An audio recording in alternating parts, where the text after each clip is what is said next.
vamos começar nossa palestra. Então, como eu estava falando anteriormente, eu tirei esse trecho do livro Renúncia. É um livro muito bom, eu recomendo. Inclusive, é um dos meus favoritos da série do Emmanuel. Então, o título é O circo é o mundo e as férias são os homens. Essa mensagem toda, essa reflexão toda veio de um diálogo entre Alcione, que é a personagem principal, e Padre Damiano, que ninguém mais é do que Emmanuel em uma das suas encarnações anteriores. Ele encarnou no século XV. E ele conta essa história, não dando foco na sua história, mas na história de Alcione, porque ela é a renúncia em pessoa. Ela já estava num mundo muito evoluído, mas por causa de uma súplica da sua alma gêmea, como diz Emmanuel, de um espírito que é muito afeito a ela e que pedia essa ajuda, falando assim: Alcione, eu preciso da sua ajuda, senão eu vou fracassar novamente nessa encarnação. Então ela vem, reencarna, não precisando, para auxiliar não só essa sua alma gêmea que se chama Pollux, mas também para auxiliar todos os demais que são espíritos afins, né? Então ela vem realizar essa mudança de comportamento, melhorar a convivência entre todos aqueles que rodeavam sua vida. E no meio da história ela acaba conhecendo Padre Damiano, criança. Ele salva ela de um problema lá, não vou me adentrar muito no livro, mas ele acaba tirando a família dela de um problema em que ela ia ser paga como fiança, e naquela época podia acontecer isso. E Padre Damiano vem e intercede, e a criança, que é Alcione, não é tirada de sua mãe. E aí ele se torna muito próximo da família, sendo que muitas vezes na semana eles vão lá para conversar, para discutir sobre o Evangelho. E Alcione, desde pequena, via Padre Damiano como uma figura paterna. É bem interessante isso. E o que acontece para a gente chegar no tema da palestra? Em uma dessas conversas sobre o Evangelho, Emmanuel estava contando histórias sobre os mártires cristãos logo depois de Cristo, né? Em que muitos cristãos tinham que se reunir nas catacumbas, escondidos, e que tinham a sua fé posta em prova, né? Muitos que eram capturados eram lançados ao circo. Então, Alcione gostava muito de ouvir essas histórias, porque inspirava nela uma questão de heroísmo desses cristãos, de abnegação, né? Representavam esse exemplo de coragem e de fé, que inspiravam muito ela, porque ela era um espírito muito mais evoluído. Isso ela criança, mais ou menos uns 7 anos por aí, ouvindo essas histórias, ela ficava fascinada com tudo isso. Então, ela chegou com Emmanuel, depois de ouvir essa história, com o Padre Damiano, depois de ouvir essa história, e perguntou: Padre, onde é agora o circo? E as feras? Ainda podemos sofrer para mostrar a Jesus que não estamos de acordo com os que os crucificaram? Olha só, para você ver como que ela era uma criança diferenciada, que tipo de criança que faz uma indagação profunda como essa. Aonde que nós podemos mostrar para Jesus que não estamos de acordo com aqueles que os crucificaram? Onde que a gente pode provar nossa fé hoje em dia, que não há mais o circo, que não estamos mais sendo lançados aos leões? Então, Padre Damiano fala: sem dúvida, poderemos testar nossa fé a todo tempo, em todas as circunstâncias. Agora o circo é o mundo, e na maioria dos casos, as feras são os homens. Quando eu li esse trecho, eu fiquei refletindo, porque realmente nós temos a cada momento a oportunidade de provar a nossa fé. Não precisamos ser lançados a grandes sacrifícios. A gente vai adentrar um pouquinho mais nesse trecho que é tão curto, mas tão rico, né? Primeiramente, ela pergunta como podemos mostrar a Jesus que não estamos de acordo com aqueles que o crucificaram. O que pregavam aqueles que crucificaram Jesus? Os vícios, o conforto, o orgulho, o egoísmo, tudo aquilo que nos puxa para baixo, né? O que faz a nossa vibração cair um pouco mais. A hipocrisia, a ganância. Os romanos não se achavam superiores a todos os outros, melhores, não é mesmo? Então eles pregavam tudo isso, aquilo que para nós é difícil abrir mão, porque nós temos esses vícios dentro de nós. O problema é que nem sequer reconhecemos que eles existem dentro de nós, então como é que vamos combatê-los, né? Para nós é muito difícil abrir mão do nosso conforto, abrir mão do nosso orgulho, dizer que não somos orgulhosos, que não somos gananciosos. Então, quando nós continuamos nesses vícios, percebemos que estamos indo mais de acordo com aqueles que crucificaram Jesus do que com Jesus em si. Então, temos que buscar reconhecer esses problemas que temos dentro de nós e buscar solucioná-los. Porque o que pregava Jesus? Justamente o contrário daquilo que eu falei anteriormente. As virtudes, os tesouros celestes. Ele dizia que o meu reino não é deste mundo. Então, se nós estamos aqui, é para aperfeiçoarmos tudo isso que ainda temos pendente, para que possamos encontrar esse reino celeste, né? Tudo aquilo que vai nos levar à plenitude. Mas isso, uma condição imprescindível, que é abrir mão dos nossos vícios, sacrificar os nossos vícios, aquilo que sempre nos puxa para baixo, que nos deixa na zona de conforto e que faz com que nós não produzamos da maneira correta. Produzir no sentido de fazer florescer todas as potências que existem dentro de nós, todas as nossas virtudes. Se a gente se acomoda, se a gente fica nessa zona de conforto, não vamos ser impelidos a nos melhorarmos. E o que Jesus quer de nós é que nós nos melhoremos.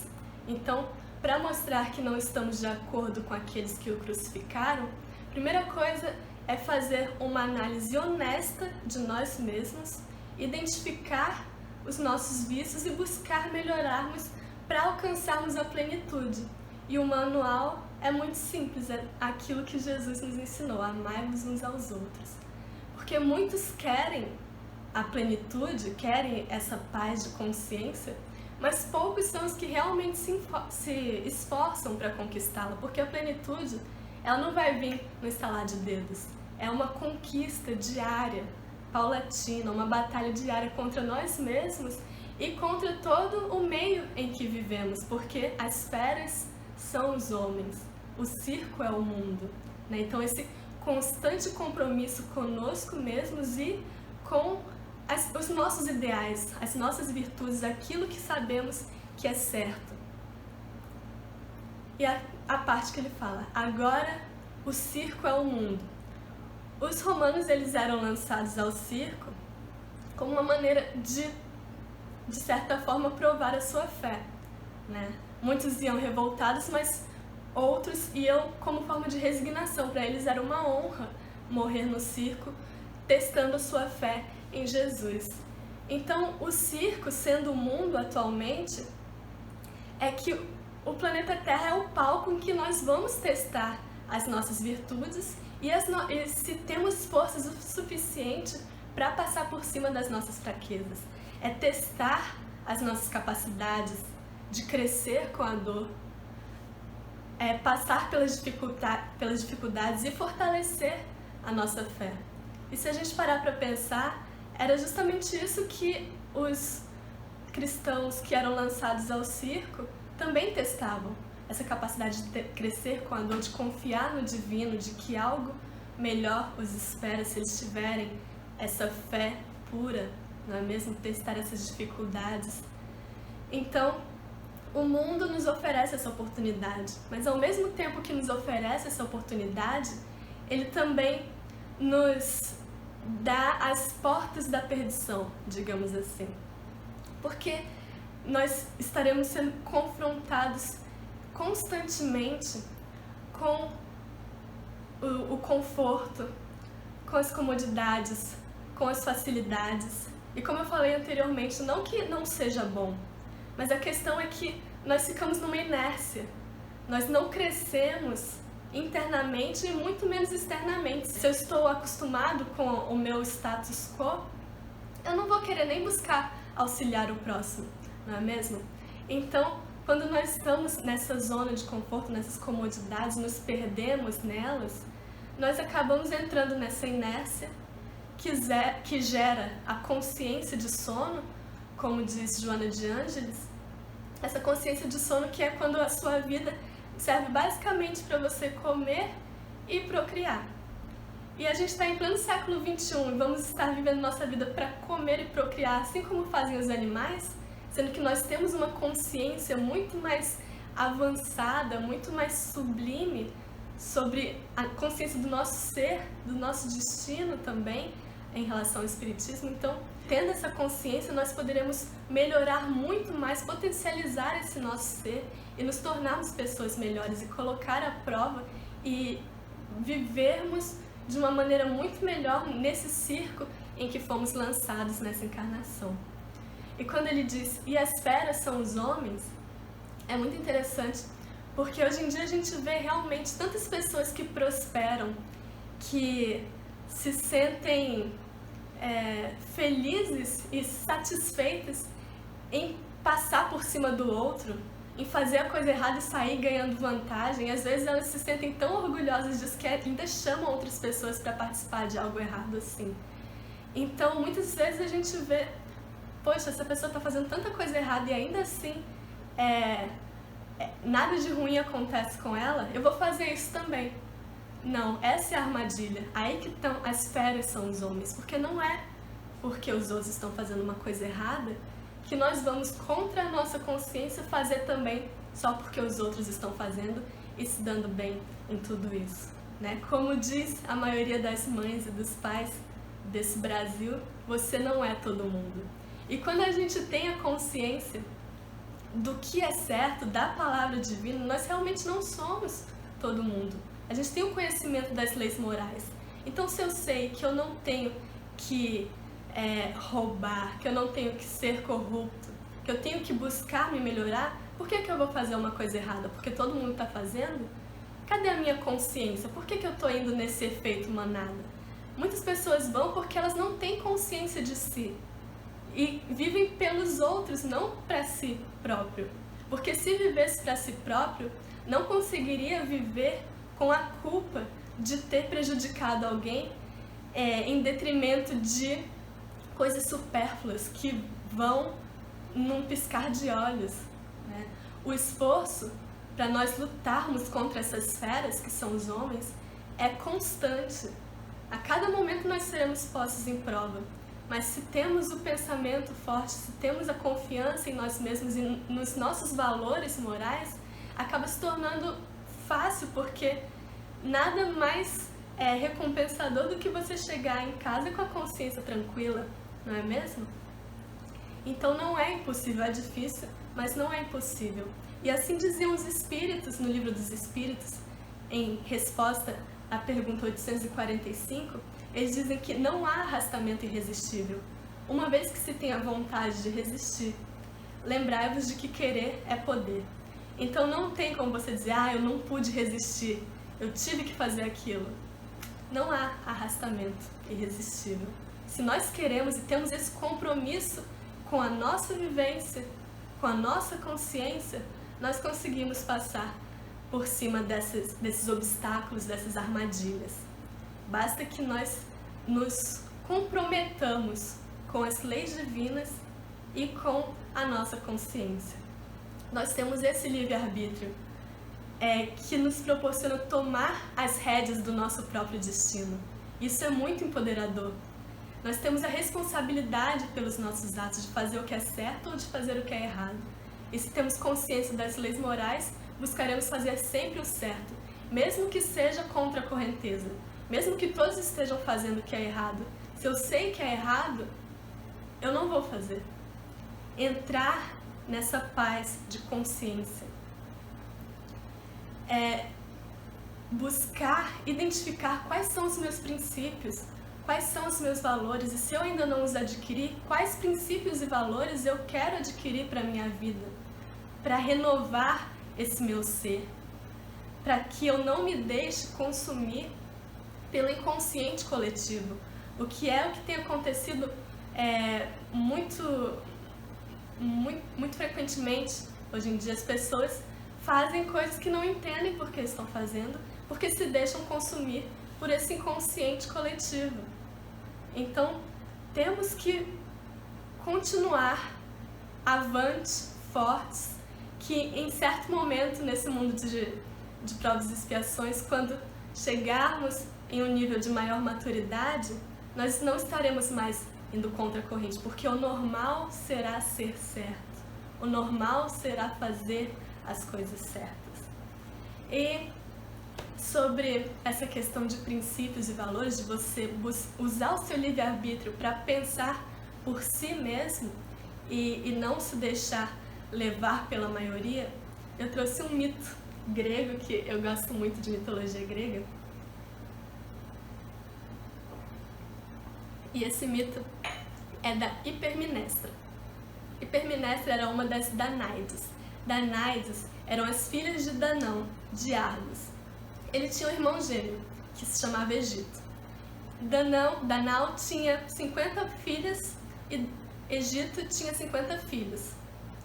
Egito queria casar seus 50 filhos com as 50 filhas do seu irmão, para que ele pudesse herdar o reino. Só que Danão não queria que o seu irmão tomasse conta de tudo.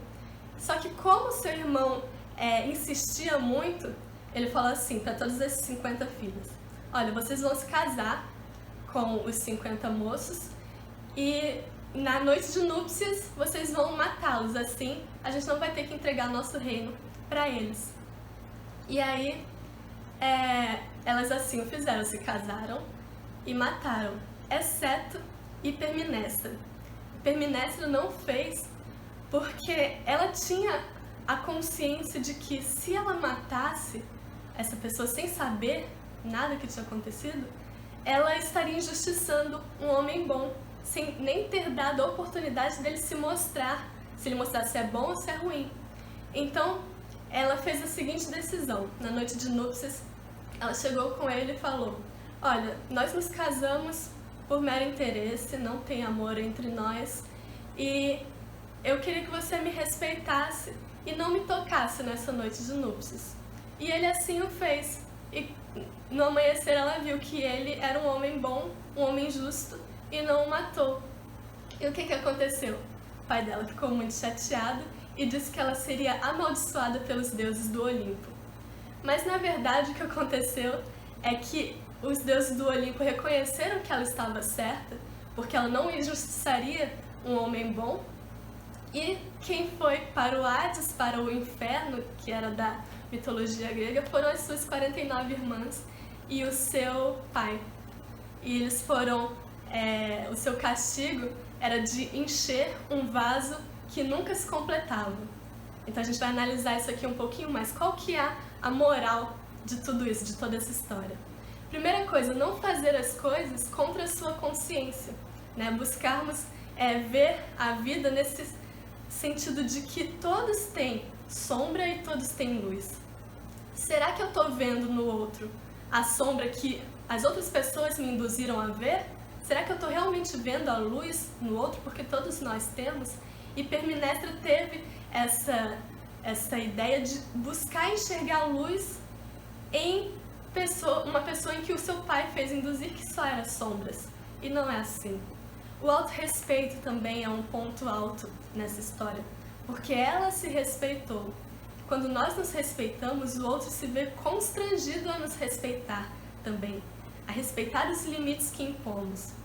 Então, quando nós nos mostramos corretos, éticos, justos, as pessoas não vão vir fazendo propostas indecorosas para nós, porque eles sabem que nós não compactuamos com isso, nós nos damos o respeito, que nós temos bases e princípios fortes, pautados nos ensinamentos do Cristo. E Cristo nunca falou para que humilhemos ou tiremos vantagem do outro em nosso próprio proveito. Muito pelo contrário, ensinou que nós possamos dar ao outro aquilo que nós temos de melhor em auxílio do crescimento do próximo. E o ponto final dessa história é o castigo. Elas tinham que encher um vaso que nunca se completava. O que isso quer dizer? é você buscar se sentir pleno com coisas superficiais, sem se pautar nas verdadeiras virtudes, né? Quando você tenta encher o seu vazio existencial com coisas supérfluas, como comida, bebida, drogas ilícitas ou lícitas, você nunca se sente completo totalmente.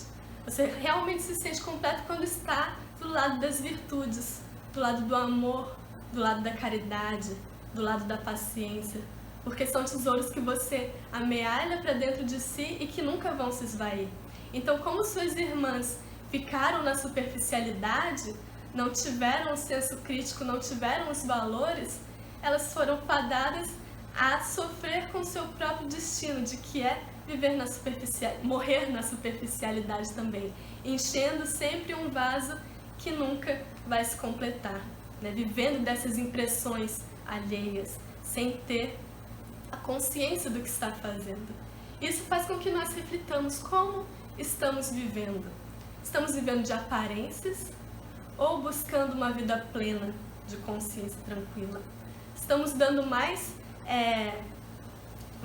importância às opiniões alheias, a esse inconsciente coletivo, ou estamos buscando ter um senso crítico, enxergar no outro um ser que é digno de nosso respeito e que, de certa forma, tem uma centelha, por mais que seja minúscula, mas que existe um pouco de bondade dentro desse, então merece o nosso respeito. Então, será que nós buscamos realmente fazer diferença na vida do outro, ou estamos vivendo em função dos outros, sem completar realmente a nossa vida? E para responder essa pergunta, para responder essa indagação de como estamos vivendo, nós temos algumas perguntas que nos auxiliam. A gente se pergunta: quais são as minhas metas? Quais são os meus objetivos de vida? E por que eu os escolhi? Porque se for influência dos outros, então você não está vivendo essa meta para si. Essa meta não é sua, essa meta é do outro.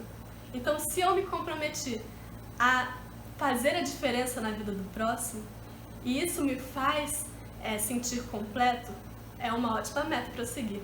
Mas se eu estou vivendo de acordo com aquilo que o outro colocou na minha cabeça e que não faz sentido para mim, então eu já estou desperdiçando uma existência vivendo nessa consciência de sono. Então, será que essas metas realmente vão me completar, vão satisfazer o meu íntimo? Nós precisamos desse autoconhecimento para compreender tudo isso, para alcançar essa paz de consciência. Como diz Allan Kardec no Evangelho segundo o Espiritismo, reconhece o verdadeiro espírita pela sua transformação moral e pelos esforços que faz para dominar as suas más inclinações. Então é constante. Quando nós nos comprometemos, nós temos esse esforço diário de buscar melhorar o nosso íntimo, dessa transformação moral, em que nós percebemos, mas principalmente os outros percebem como nós mudamos, como nós vamos amadurecendo com esse compromisso que temos conosco. E se esforçar constantemente para domar as nossas inclinações, não quer dizer que elas vão desaparecer. Mas a partir do momento em que eu sei onde é a minha fraqueza, onde é o meu ponto fraco, eu posso buscar domá-los, né? Então, assim, a gente tem consciência dos nossos atos e podemos lutar contra a maré, lutar contra essas feras que são os homens e não deixar que sejamos devorados por eles. Para finalizar, tem aquela frase que ele falou no final: podemos testemunhar a nossa fé a todo tempo, em todas as circunstâncias. E isso me remeteu a uma mensagem de Emmanuel no livro Pensamento e Vida. É uma mensagem que eu gosto muito, que se chama Acalma-te. E ele diz que, de certo, encontrarás ainda hoje corações envenenados que destilam irritação e desgosto, medo e fel. Ainda mesmo que te firam e apedrejem, aquieta-te e abençoa-os com a tua paz. Então isso daqui reflete justamente essa mensagem de hoje. Vão existir muitas pessoas que estão fazendo a coisa errada, que estão nos maltratando também, que estão fazendo com que o errado pareça certo.